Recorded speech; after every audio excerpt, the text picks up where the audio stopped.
Shalom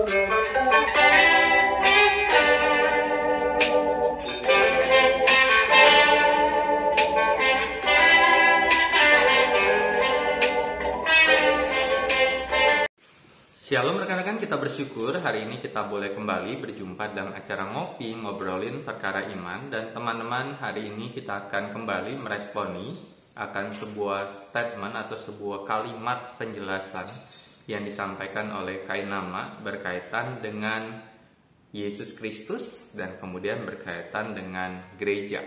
Dan kita akan saksikan videonya sejenak. Betul. Tidak ada toleran dan sayang serta memuliakan Isa ibnu Maryam itu tidak ada yang lebih daripada umat muslim. Tidak ada. Kita tidak pernah bikin Yesus telanjang di atas salib, tidak. Kita yang bikin Yesus itu tidak mati, kita. Orang muslim yang kasih hadiah khusus buat maminya Yesus, namanya Maryam, satu surat khusus. Ya, namanya surat. Orang Kristen percaya bahwa Yesus adalah Tuhan dan Juru Selamat. Kita orang muslim yang kasih hadiah buat opanya. Bukan cuma maminya, opanya. Imran. Ali Imran. Surat Ali Imran. Kita ada. Antum kemana aja? Antum kemana aja? Lalu ketika kita bilang Bible ada problems di dalamnya, antum marah. Bilang tidak toleransi dan penistaan. Islam ini dinistakan berapa ribu kali. Come on my brother and sister. Kita sebagai orang Islam dinistakan habis-habisan. Nabi kita every single Sunday, saya mau bilang ya, every single Sunday, setiap hari Minggu, itu di gereja Nabi kita habis dihinakan. Buta huruf, pedofilia. Udahlah, antum gak usah tutup-tutup. Ana tahu.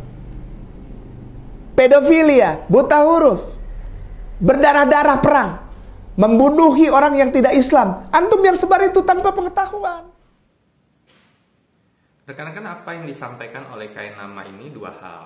Yang pertama adalah berkaitan dengan Tuhan Yesus, seperti itu ya. Dia berkata bahwa di agamanya itu menghormati atau memuliakan Yesus. Yang menjadi pertanyaan saya adalah, apakah di agama Kainama itu Isa itu mereka sebut sebagai Yesus? Itu teman-teman yang muslim silahkan jawab. Apakah sesuatu yang lumrah penyebutan Isa itu diganti dengan kata Yesus? Kenapa? Karena seringkali Kainama mengatakan Isa itu adalah Yesus di dalam kekristenan. Dan ketika bicara tentang hal ini, maka dia berkata bahwa di Muslim bahwa Yesus itu tidak mati di salib, tetapi digantikan oleh seorang yang serupa atau diserupai dengan Yesus itu sendiri.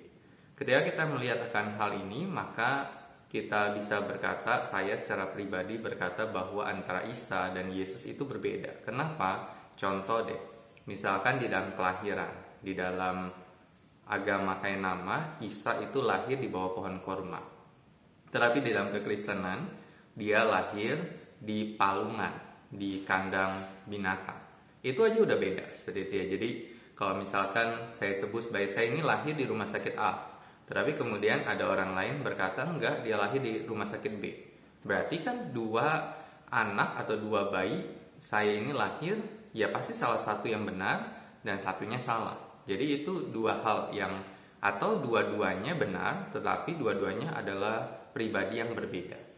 Dan ketika kita melihat kelahiran aja beda. Kemudian ketika melihat tentang salib, seperti itu ya, di dalam agama Kainama berkata Yesus itu tidak mati di salib, atau Isa itu tidak mati di salib. Tetapi di dalam kekristenan berkata dia mati di salib. Kenapa? Karena memang itu tujuan di dalam karya keselamatan Kristus bagi manusia, yaitu dia harus mati di atas kayu salib. Untuk apa? Untuk menebus manusia berdosa. Kalau Yesus tidak mati kayu salib dan kalau digantikan oleh seorang yang diserupai dengan Yesus, maka semua keselamatan itu adalah sebuah omong kosong. Sebuah keyakinan iman bahwa kita menerima anugerah keselamatan dan masuk surga adalah sebuah keniscayaan. Kenapa? Karena tidak ada jalan ke situ. Yesus berkata bahwa akulah jalan, kebenaran, dan hidup. Dan tidak ada seorang pun yang datang kepada Bapa kalau tidak melalui aku. Jadi melalui dia, melalui keselamatan, melalui kematiannya di kayu salib. Dan Paulus juga berkata bahwa kalau Kristus tidak mati, maka sia-sialah iman mereka dan sia-sialah kepercayaan kita sebagai anak-anak Tuhan. Jadi dalam kekristenan bukan mempercayai Yesus mati di kayu salib, bukan merendahkan Yesus sesungguhnya, tetapi itulah kemuliaan yang Kristus bisa nyatakan di dalam karya keselamatan di kayu salib, supaya kita orang-orang yang percaya padanya diselamatkan. Kemudian yang kedua adalah kayak nama berkata bahwa di dalam kekristenan, di gereja-gereja, di dalam ibadah-ibadah gereja, setiap minggunya melecehkan, menghina agama dari kayak nama yang baru, baik kitabnya, baik nabinya, dengan berbagai penjelasan yang saya pikir saya tidak perlu ulangi apa yang dikatakan oleh kayak nama tentang apa yang dia tuduhkan kepada gereja dan kepada mimbar gereja dan kebaktian di dalam hari Minggu. Kenapa? Karena sekarang ini kita bisa lihat seperti itu ya, di masa COVID ini ibadah itu masih tetap berlangsung secara online, dan kita bisa lihat itu di YouTube misalkan. Di YouTube itu teman-teman bisa mencari, misal ketik aja sembarangan gereja apa seperti itu ya, dan lihat, ikuti penyampaian khotbahnya. Kira-kira kita temukan tidak khotbah-khotbah yang menyinggung dan menghina kitab nabi dari agamanya kayak nama?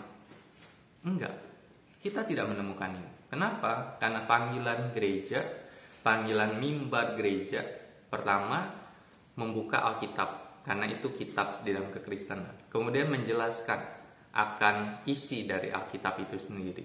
Kemudian mengajak jemaat untuk melakukan kebenaran firman itu. Itu yang terjadi, itu yang dilakukan.